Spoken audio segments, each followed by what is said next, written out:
ঠিক আছে, এবার তো পুজো শেষ, এবার পড়াশোনা শুরু করো আবার। নেহা, জানো তো আমি একজন টিচার কিন্তু। দাদা জানে। আহ আমি একজন টিচার, তাই পড়াশোনা না করাটা সত্যি ঠিক ব্যাপার না।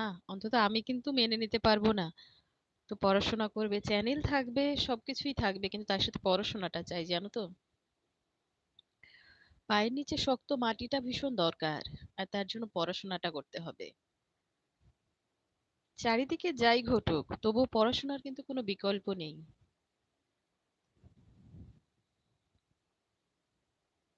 চারিদিকে যা ঘটছে তোমার মনে হবে যে পড়ে কি হবে,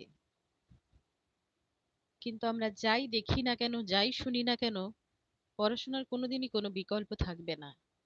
তোমাকে পড়াশোনা করতেই হবে। আর দেখবে ঠিকঠাক করে পড়াশোনা করলে পায়ের নিচে মাটিটা কোনো না কোনো ভাবে শক্ত হয়েই যাবে।